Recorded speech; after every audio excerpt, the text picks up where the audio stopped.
Hey everybody, in this episode of the X-Files After Show, we're breaking down Season 11, Episode 9, All is Forgiven. Folks, I'm looking for somebody that I can just stitch up to my back. We can just ride the rest of our life into eternity together. If you're interested, hit me up on that social media. Let's do it. You're tuning into the destination for TV superfan discussion, AFTERBUZZ TV.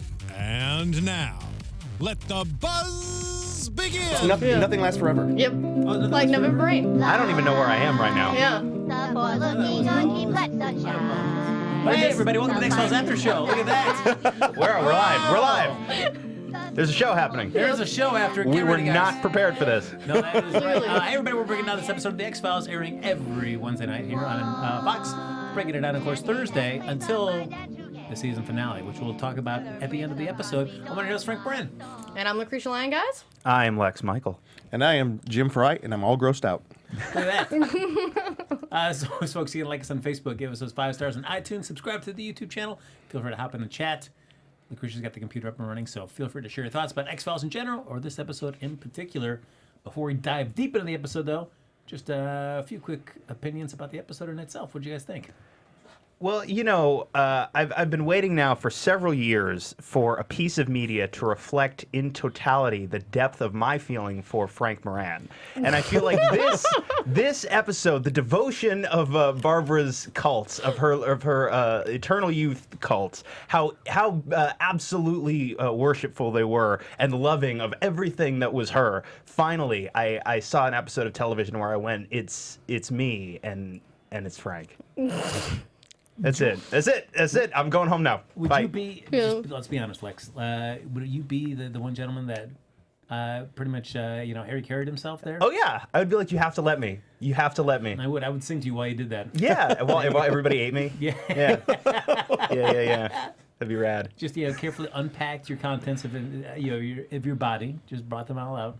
Give him to URI Burns so he can cook them up and feed them to people. I love URI Burns, so I was like, yes, when he showed up in this episode. Okay, but so seriously, I did like this episode. It felt to me like an slightly odd combination of elements, and I feel like the way the elements were balanced was maybe tipped in a direction other than the one I would have chosen to tip them in. But all of the pieces that were there, I liked a good deal. So overall, I'm positive, but positive with a bit of a lingering hesitation. Yeah, I liked how it had elements of Arrow, much like Riverdale, like that last night. Everybody was really taken away from Stephen and Mel there, which I like. But then you had little elements of the Human Centipede and Elizabeth Bathory. I'm like, as you say, there was a lot of elements, but I like the way that they mixed. It's like a fine stew. I liked everything in this episode that did not have to do with the story of the cult. I loved the interaction between Mulder and Scully. Yes. The conversations they were having were great all the way to the end. Their conversations about faith and their future and where they're going and what does it all mean. That stuff was great. The rest of it made me nauseous. Yeah, the Mulder and Scully stuff in this was really good. And that was the thing. That was what I liked. And but I actually liked the story, which most people found gross or disturbing. I think it was better on paper. I think it was a story I would have read and been fine with, but it was just so indulgent and like Eli Roth wants to squeeze stuff through a Play-Doh maker and squeeze it out and make you eat it. Well, That's what it felt like to me. Why am I one of the few people at this network that loves Eli Roth? I love my torture porn. I'm sorry. But you know what? But so that element of it exactly was for me, I think, what really worked, because every time. Oh my gosh, you guys are scaring me. Well, no, because what happened is the effect it had on me was like something would happen. No, it was like, for example, when she starts singing and the one dude Harry carries himself and they're all just eating the dude, and before she even makes it through the entire song, she has like a smoothie made up of this dude's viscera and is drinking it. That's bonkers. That is so goddamn crazy, and that sometimes for me is all it takes. If you can make me go, oh, holy shit, then you win. At least for that, until the next commercial break, you win. This did not even occur to me that this was that weird, because I watched Santa Clarita Diet, and when she started coming out the morning after, I started thinking South Park. Like, I'm like, what is wrong with me? I mean, and again, like, I didn't find it so, like, I don't have the reaction of like, oh, I'm grossed out and I don't want to watch this. I'm going like, I do it to set it up. Oh wait, finish your statement. Oh no, that was pretty much it. No, I ended on a piece of punctuation that made it seem as if I was going to keep talking, but I wasn't. And I just have a natural inclination to interrupt, so I will try to not to do that. No. But to be fair, it was my buddy's birthday yesterday. A bunch of us went out and we had a gigantic Korean barbecue feast. Oh, nice. Yeah. You know when they bring out the piles of slimy red meat and you don't know what it is? It's like, oh, is that a brain? Okay, throw it on. Oh, it's an intestine. Throw it on. So we had just experienced this in real life, and I was like sitting there patting my big old fat stomach, like I can't move, and then this comes on. I'm like, oh no. That'll do it. Again, Jim Frye continuing poor first viewings of the X-Files. Twice. I had to watch it twice again. Yes. Fell asleep last night.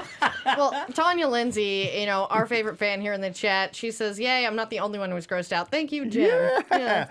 Because I'm a normal person. I mean, I guess I agree with you, Lex, where it's some episode was fun, but I just felt like maybe we didn't really delve enough into the beauty cult as well as our little Buffy-esque vampire slayer. It's interesting, right? Because like you guys saw the next week on last week, which was teasing this episode. I didn't, so I only had what you guys told me to work from, and you said, "Oh, it looks like it's going to be a vampire slayer type thing." Yeah, that's what it looked like. And it does bear, like, on the surface, a resemblance to that exact same type of thing, but really it's not. It's vampiric only in that we're consuming blood and we're elongating our natural lifespan, but it's really more of like it's a cannibal cult and she's just killing them with big sharp things. Yeah, and that was the thing, is like she was killing them with the big sharp things, and a lot of like the little shots to me was more Arrow-esque than Buffy-esque. That's why I was like, this is more like, Oliver Queen, like you failed this cult. Yeah. And she's got her like, I will repay is her, you have failed this city. Exactly. I was like, this was more Arrow than Buffy to me, and I'm like, yeah. Yeah, it's but I still felt like it was like, so this girl, for some reason, all of a sudden she's just become some like kind of nighttime vigilante trying to rescue her sister. That also felt like, okay, I felt like that storyline wasn't fleshed out enough for me to really. I know, get she invested seemed like into it. she should have been a much more interesting character. I feel like this should have been 2 episodes where we should have had the vampire cult and then her separate, because I feel like we would have gotten more from each one.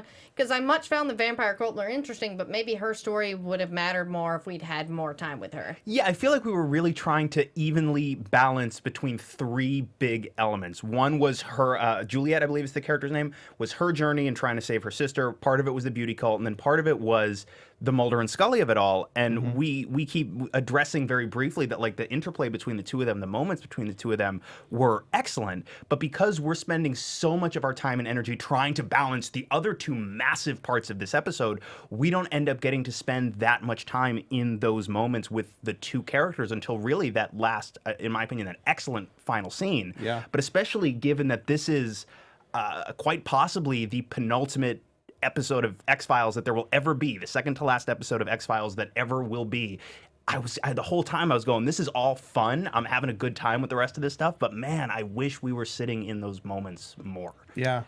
So we're learning a lot about our thoughts about gore and the lack thereof, or proper balanced storylines. But Lex, what if people want to learn something else as well? Well, you mean besides just different applications for viscera and how they can keep you young and sprightly well beyond your natural span of young sprightliness? Yes. Yeah, that's our next sponsor. Well, yeah, we gotta hook that up. That's it's complicated. There's a lot of red tape, red like viscera. Lots But of Frank, red. if you want to learn about other things, and you want to have fun while you learn, do you want to grow in all areas of your life? I see, Frank, I can tell by the look on your face that you do. So if you do, and you do, have we got a podcast for you? Conversations with Maria Menounos podcast edition is hosted by our AfterBuzz TV founder, Maria Menounos, and drops every Friday on iTunes. Conversations with Maria Menounos features celebrity and influencer interviews, along with secrets and tips on how to be better in all aspects of life, from health and wellness to career and relationships, finances, and more. Let our Maria be the big sister you never had. Just go to iTunes and subscribe to Conversations with Maria Menounos for free. Be sure to rate and comment, and when you do, let Maria know it was the folks from ABTV X-Files who got you there. Conversations with Maria Menounos, podcast edition. Check it out. That's true. Yeah. I'm sure Maria will be talking about viscera. Viscera. Yep. Just lots of viscera and how she has those seen each other to Her stay secret to alive. looking beautiful and staying so long, now we've discovered. Is it, every right? so often eat Yeah. one of us. Yeah. Well, let's dive into this beauty kill a little bit. Put together by Jerry Burns and Fiona Vroom, who plays Barbara Beaumont, which I thought was a nice throwback to a great like '60s era sitcom star that had like that one shot and then just kind of faded into obscurity. Yes. Also, shout out to URI Burns, who's a wonderful character actor, who's done a ton of work all across TV and some film. But I just finished watching Justified for the first time, where he is a regular player for just about the entire run of the show. He's great. And it is one of the greatest shows on television, guys, ever. And it is on Amazon Prime, so please watch it. Because, yeah, Justified. I think first time I ever saw URI Burns, or first time I remembered seeing URI Burns, though, was as Jesse's therapist on Breaking Bad. Yeah. Like the group therapist. And he was also a pivotal character in Burn Notice, too, which was another show that, you know, I believe is still on Netflix, guys, that, you know, much like Justified, not enough people watch, but they did have quite a few seasons. And that's Bruce Campbell and...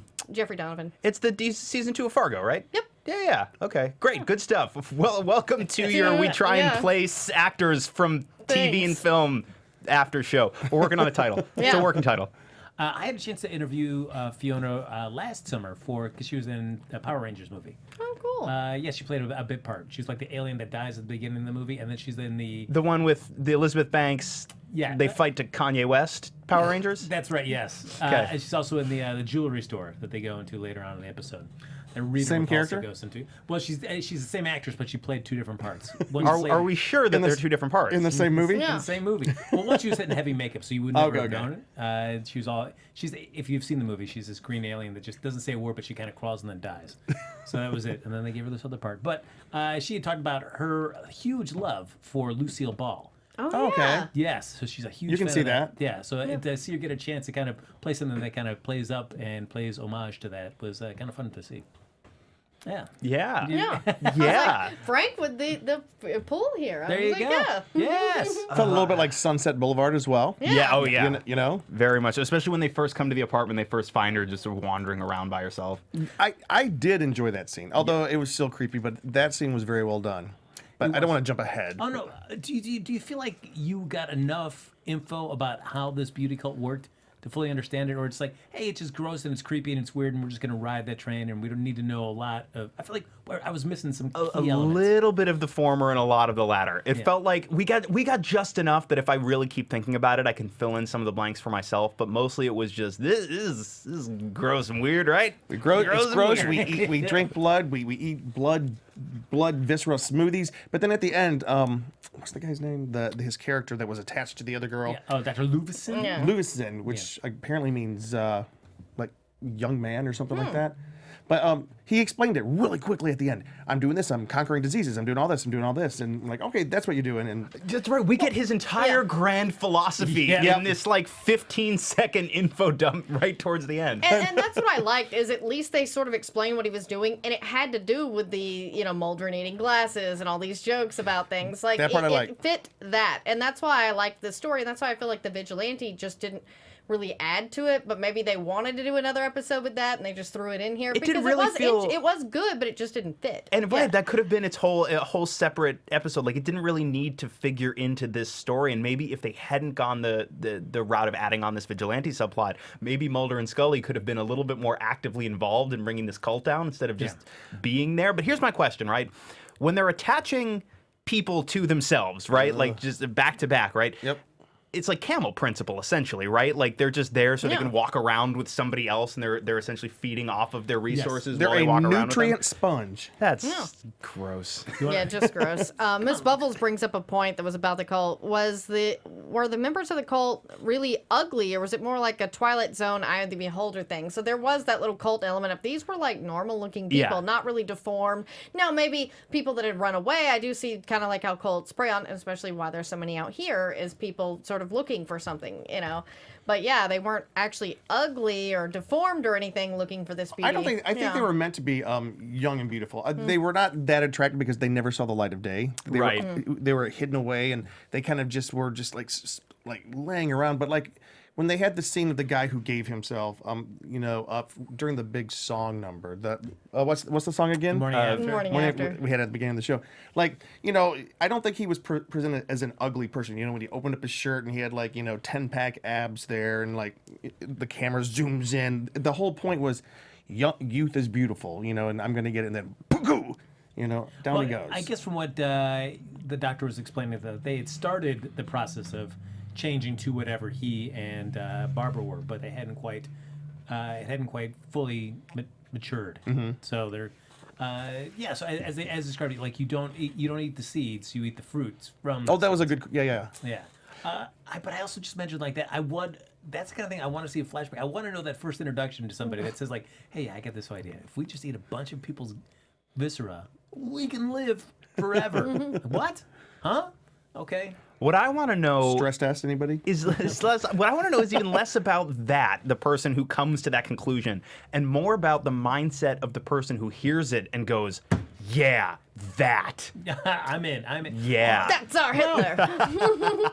Who's the woman who's the historical queen who bathed in human blood? Elizabeth Bathory. Yeah. So, I mean, there is precedent for this type of thinking that fresh human blood does keep you young and beautiful. Yeah, and Elizabeth Bathory was, along with Vlad the Impaler, the inspiration for Dracula. Yeah.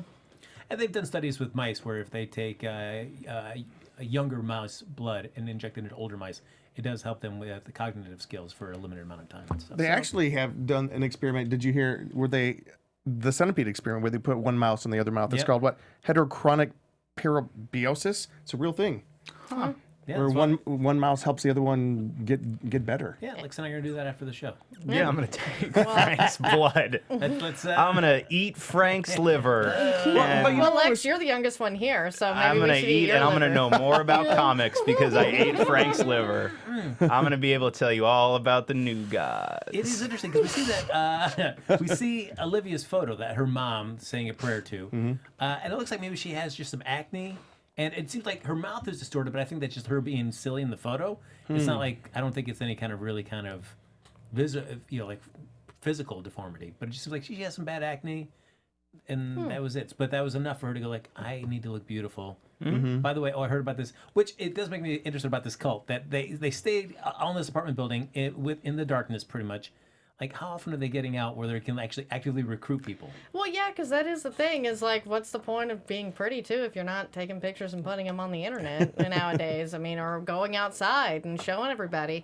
But yeah, that was like a Smallville episode, wasn't it? Where the acne treatment starts making people like crazy and everything. Well, it's kind of cool at the end when Mulder and Scully show up and the lady was there greeting them. She just say, "Oh, come on, take our Instagram picture and let's get." So maybe she did Instagram her beauty shots out. Well, that makes more sense now. I guess, but I also figure like, what was Barbara's end game? Because you can't just stay in that room forever.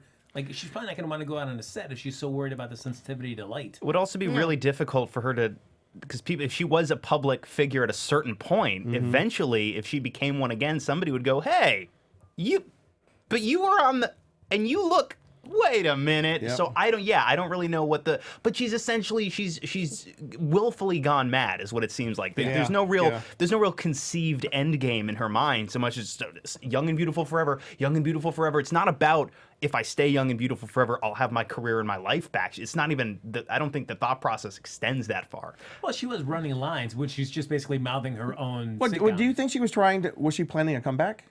Well, and two, like, who here would remember Barbara Beaumont after a certain, like, it wasn't like a Lucille Ball or something where a lot of us would recognize it for generations. Maybe that was her plan until everybody who probably remembered who she was gone, and she learned how to edit her IMDb page. Then, not for nothing, we do the like Nicolas Cage secretly a time traveler confirmed shit all the time.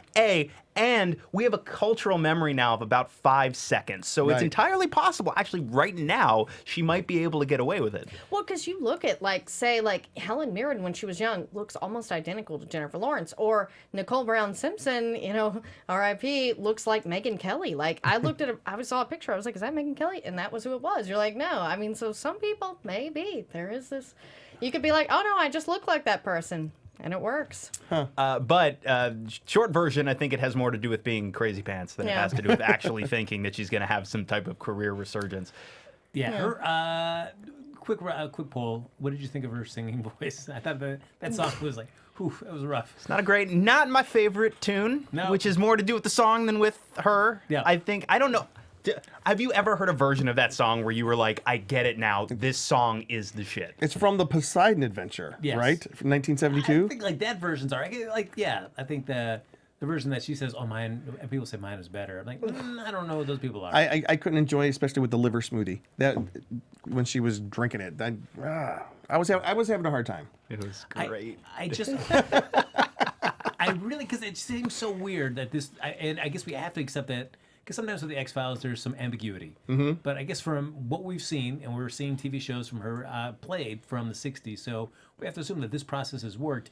I would have liked to have seen maybe something at the end of the episode where they were just like, whoa, yeah, this, as crazy as this was actually a process that was working for her. No, I agree with you. It seemed like this whole youth cult just went nowhere. Like all of a sudden they come in, stabbed, dead. All right, we're gonna go back to church and light some candles now. It felt like I agree. It just felt like an unconcluded episode to me. Yeah, like, and that's funny because, you know, most people really don't expect cults to be successful or have, like, good ideas. But I guess since we live in LA and we have one of the largest cults here, Scientology, that we're like... Stress test. Yeah, they should have a thought plan and, you know, really start ruling the world with the film. But, yeah, this was just crazy. Hey, they started a TV network this week. Yeah.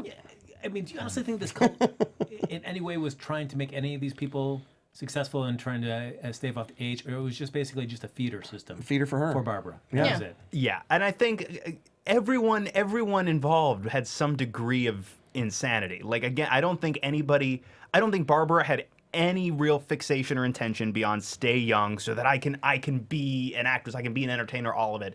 Again, without really having any way to get herself there after the first part of the plan. It's like step one, steal underwear. Step two, step three, profit. Thank you for making the third South Park reference of the night. Yeah. Very much that school of thinking. Stay young and beautiful. Profit. There you go. Yep. And with the doctor as well. Like, I don't think there was any long-term plan in place other than my general thesis is that we don't have to age. I see nothing But here's beyond what's demonstrating that we don't have to age. Yeah, but okay, so he's not going to age, but he's going to have someone sewed to his back for the rest of his life. I mean, what's worse, aging or having to drag a dead carcass on your back? Like, the whole Seriously, point is that his eventually plan- this thing on you will die. His plan was terrible. Well, She even got mad at him when she pulled the carcass off. Oh, you've sucked all the life of it out of it. Really, you're mad about this? Because I would think like that's gonna get infected, guys. Because she slices that connection between the two. I'm like, That's gotta hurt. that's gotta hurt. And man, put some Bactine or something on there. Right, but that's sort of my point, is that he had his own madness, his own obsessive fixation, which was just about proving his hypothesis and not really about how do you actually take this and make it, like, how do you apply it to actually living in the world? You can't really. It's just total madness and tunnel vision. And that's why they were the perfect couple, is his crazy matched her crazy. They were so well suited. Yep. They had a lot of baggage that matched. So we'll get to a little bit more in depth about the finale of this, but I just want to ask. Of course, we're talking about Barbara and the doctor. Were you satisfied with the way they were taken out of this episode? No. I felt it was a cool sequence, but I also felt like it was just like, for her to be like the build-up as like the main protagonist for this, it was just like, that was it? Oh, all right. You know, it was odd because she got taken out before the end. Yeah. You know, because that she's out and then, oh, let's continue to look for the other people. It's like, oh, wait, the bad guy's gone. It was kind of like anticlimactic, even though another gross scene was coming up. Yes. Yeah. Lex, did you feel she was taken out too soon? I guess. I'm sort of. I mean, like, once again, that whole scene just had me going, "Pff, holy shit, okay, you win till the next commercial break, I guess, X-Files. That's all of these sequences. That's essentially, at a certain point, my discerning critical brain just sort of just sat down and went, okay, we're just gonna take it easy for the rest of the episode, I guess. And I just enjoyed the bug nutsery of it, honestly. Yeah. Like the fact that, it felt very abrupt, but Julia just runs in, big piece of rebar right through her, stakes her with it, essentially. It's horrifying. And then we move on. It's like, oh, all right, we're done here, I guess. I have a question, though. Why do you think they threw Scully down a shaft? I mean, just story-wise. Because then she's just there and she's doing nothing till the end of the episode, and they pull her, oh, there's a lot of garbage and you smell bad. Like, she was absent for the whole last scene. For what reason? Did it feel like when she comes out and she has the line about how I was saved by 10 years worth of trash or whatever? Did that feel like they were trying to make some comment about the show that I couldn't quite unravel? Now Wait. that you mention it, that's pretty clever if they were. I think they were making a lot of statements about the show. I mean, the title of the episode is "Nothing Lasts Forever." Everything about the show was why are we still? Nothing lasts forever. When Mulder at the beginning says, "Why are we still doing this?" Can change. And then he can't see, and then towards the end, I think all of it was just some kind of commentary on TV shows that go on for a very long time. I don't know, maybe. You know, some shows can last 13, maybe even more seasons, but I feel like this, And keep this on is the going. end. Yep. And, you know, but I feel with X-Files, I think that this is the end. You know what, though? I feel this season was better than Yeah. last season. Oh, yeah. Oh, yeah. I mean, I think it's consistently been very well done. So it would make me sad that they don't continue next week, notwithstanding. My last thought about Barbara being taken out, it's like, since we played up with her acting, her 60s sitcom that she kept on reciting, I would have liked at least like some kind of sitcom-esque, something like final line or something from her that as she went out to kind of tie it all back in. Instead, it's just Sunset Boulevard, she comes Yeah. strutting down the stairs, and how dare you? And then she gets shot, you know? Yeah, but No. so It's bonkers. It's just bonkers. I feel like the Juliet stuff, I mean, I guess we can touch on that briefly. We'll dive into the Scully and Mulder stuff more in depth. But in terms of the Juliet stuff, do we have any? I mean, I liked this idea. I actually, another idea in this episode that I like a great deal in theory. I just feel like it was one big idea too many. Not even big idea. It was one big plot thread too many. Because we've seen episodes that juggle multiple big ideas pretty effectively. I think it was one too many big stories to try and develop and track in this 1 hour. That was my one thing. I think what was there was really interesting, and I just feel like we didn't get enough time with it for me to feel too terribly much about it beyond, oh, that's cool. because I feel like Or, oh, that's gross. Yeah, or like, ew. Yeah. Yeah. Ugh. was it that made it much more enticing for Scully and Mulder to want to come investigate it? I would think that if you just had a bunch of organ thefts happening, that might be enough to prompt somebody's interest, I especially. do like, right, there's that line pretty early in the episode where they're just like, oh, we just found a reason to get involved. Yeah. So, because I feel like you could have taken out all those or Arrow homages or Buffy the Vampire Slayer. You could have taken all that, and it wouldn't have affected the plot pretty much, other than Barbara would have got taken out some other different way. Yeah. And you could have at least had Scully more involved at the end, like taking out the doc or something. I think Yeah. she should have been more involved. Yeah. No, she was on the garbage, you guys. She was Yeah. on the 10 years. She was really taking a garbage. break for the last scene, kind of like the spaceship flying over Yeah. again. I didn't get it. It was was, interesting the way she was taken out, though. Like you talk about how she was taken out. It was pieces of the church fence that they used to. There had to be something symbolic about that. Why were they ripping off the church to kill this cult? Right, Yeah. they're literally like killing the cult members with pieces of the church, which Yeah. is another like what a big, powerful idea that we mention once and then we just let sit because there. they started the whole episode with the scriptures of this is my body, this is my blood. Take it, and you will have eternal life. And that's what the cult was kind of practicing in a different kind of way. So the contrast of those two ideas was very interesting. And then you're being killed by this church at the end. I don't know if there was, maybe it was just interesting writing, but there was something going on there that I didn't quite get. And two, usually when Scully is taken out, it is so she doesn't see the paranormal and the supernatural, and there's still that Yep. ability to keep her skeptic. But at this point in the series, being that we probably only have one more episode, it seemed odd, but at the same time, maybe it was just to preserve Scully's faith. Because as we say, that's important to Scully. Like you Right. say, the sacrament, which they did at the beginning, is important to her, and that idea may have ruined it. But this was more scientific at the end. Yeah, It- exactly, which she would have understood. But Yeah. it's like, I guess I'm just trying to play devil's advocate with their logic. Right. Well, Which it is makes hard. sense. It makes Hold sense. on, I though, need yeah. to do more drugs. I mean, I guess it's just like, as I said, where they needed to have Juliet be involved in the climax as well. So It's one too many people that I've give some actions to, so how can we take one of them off the table? And also, not for Right, nothing, I I'm agree. not saying that this beauty cult didn't need to maybe be handled. We should probably find a way for these nice people to all get help and go home.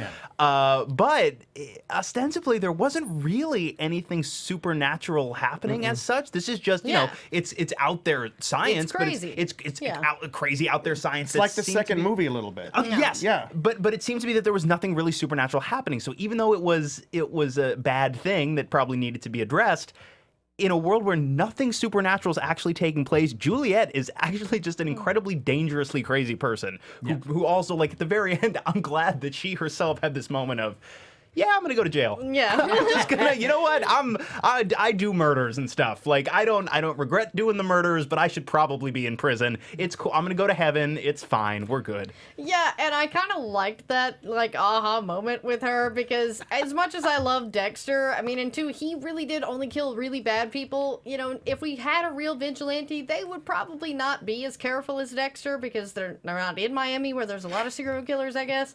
But yeah, it's like, okay, if this person really existed, wouldn't we want them to be like, yeah, I probably should go to jail? Yeah, I do murders, you Yeah, guys. Like, do I can't murders. really, these are bad folks.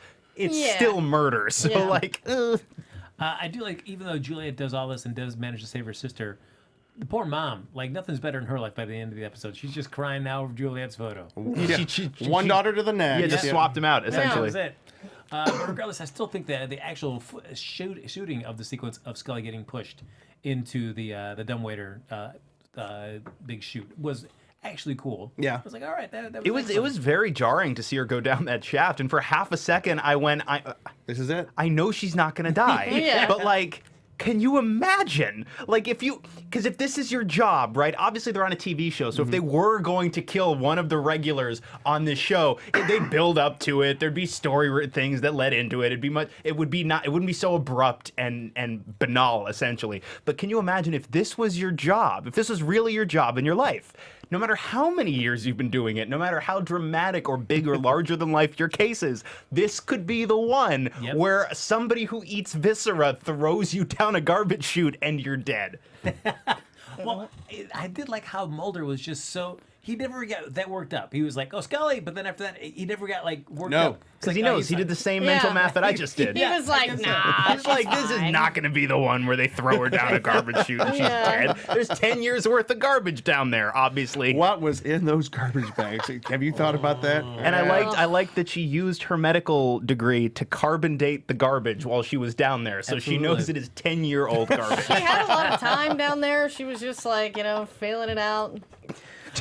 Literally just Yeah. within this is how doctors do it. Just touching all the garbage. It is interesting because I think that Barbara and her folks would seem to be the only one that used it because the landlord, he had his blocked off, and then downstairs in the basement level where Mulder is trying to find it, that's all blocked off. Like, does nobody come and empty this at all ever? I guess. How do they not. afford to keep this building open? Yeah, I live in Studio City. You hear the damn garbage trucks all the time. Like, know. what is with this? Oh my gosh. Gross. So we got Scully and Mulder. The beginning of this episode, a nice little bit of them. They're in church doing some Spurs. I really like I think we've all kind of agreed that the Mulder and Scully stuff was favorite part of the Yeah. episode. Yes. Yep. What did you guys enjoy most about what we saw in their relationship play out? I like that in conversation with the candles and talking about William, because it's like, hopefully this is leading up to them sort of reuniting with their son and hopefully a happy ending, because that's honestly what most of us have been wanting from the last 2 seasons. It's like, you've teased this, just give it to us. Yeah, I've pretty much given up entirely on utterly satisfying plot resolution. I think I said this a couple of times this season. Like, what I was hoping for at most was some semblance of character resolution. And I'm not going to get too far ahead of myself and go, well, I hope we double down on it next week. I'm going to assume that we're not gonna, and it's going to be a lot of, like, the smoking man, William, baby, icky, gross baby alien cliffhangers.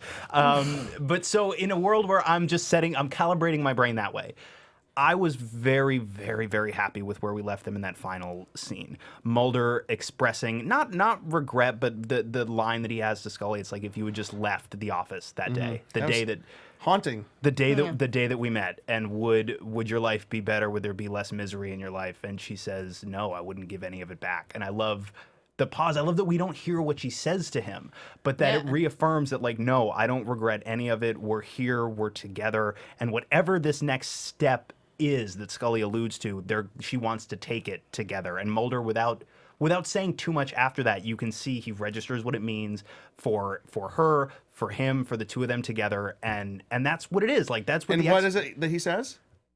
Go say. Oh, he says, I always wondered how this would end. And wow, this seemed like the final episode, almost. It is something to say, like, that we've gotten more satisfying, at least character conclusions. Yeah. In multiple episodes through both seasons than we ever have through the actual season finales of either season. Well, I'm presuming. Well, she asked him point blank this time. It was the define the relationship question, like the question that every one of us has been wondering this whole, they spent the night together, but then they live apart, and then they're uncomfortable doing this, but then we see them on dates, and then she finally goes, what's going on? And are we together? And we specifically verbally addressed that for maybe the first time ever. Yeah. And that and she said, like, we failed at trying to raise our son together. Yep. We tried living together. And I ran away. I ran away. Yeah. It really, in one scene, and it's so interesting that we do this season, I feel like we're getting these big, profound character moments tucked into episodes that really have nothing to do with them otherwise.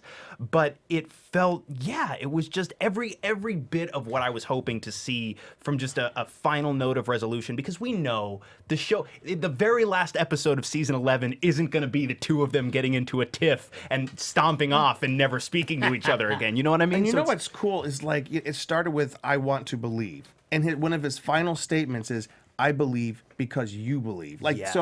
So in this episode, basically, so he now does believe. What does he believe? He doesn't believe in God, and he doesn't know what he believes with the X-Files, but he believes in Scully. Yes, and so that feels like a final scene almost. Yeah. And too, this may be like a lot of other shows like Chuck, where I just don't watch the last episode, and this is it, because this was a good finale. If this was the finale, because as you say, it almost just comes about in a very roundabout, circular way of just a good bookend for this series, much more so than maybe this next episode. I'm downplaying it enough so that I'm not as mad. But what do you think that she whispered in his ear? I don't know. I feel like it's very lost in translation. Like, that was a bold choice for them to do that. Yeah.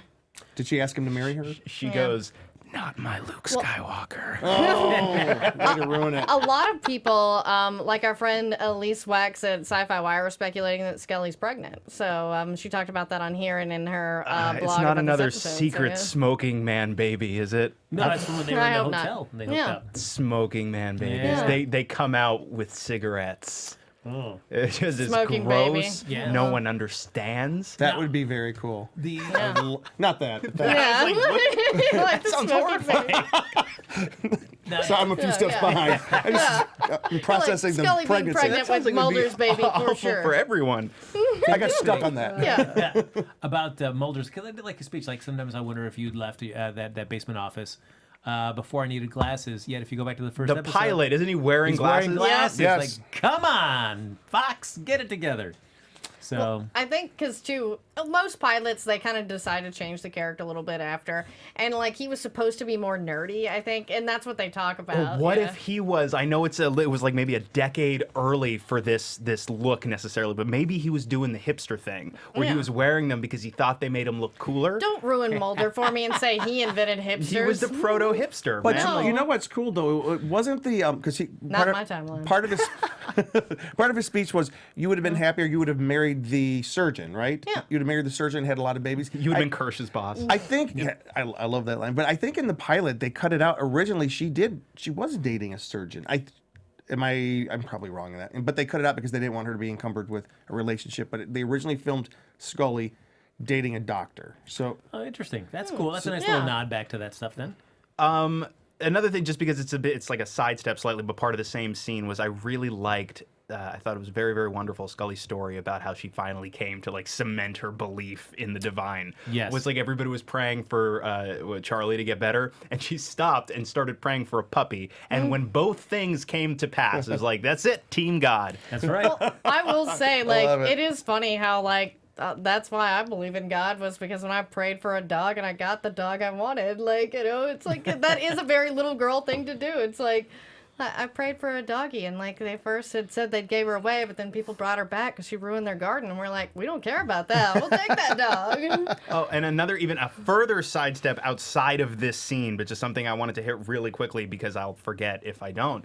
We got in one scene a little radio voiceover from Tad O'Malley. Yes. Yep. And some I guess some eagle-eared audience members have already gone online and matched the audio we heard to every bit of Tad O'Malley footage from last season, and it's new. It's not a piece of like really? pre-recorded stuff. Apparently, it's a new. Yeah, because Joel was on Back to set. the chemtrails, yep. As soon as I heard chemtrails, I thought of Lex. Yeah. It's the chemtrails. Why me? You love a good chemtrails. I'm not I'm fascinated by people who think the chemtrails are a thing. I know. That's why when I heard of chemtrails, I thought of you. You thought of me. You thought about me like eating popcorn, watching people talk about how we're being chemtrails. Like, please do go on. Please do.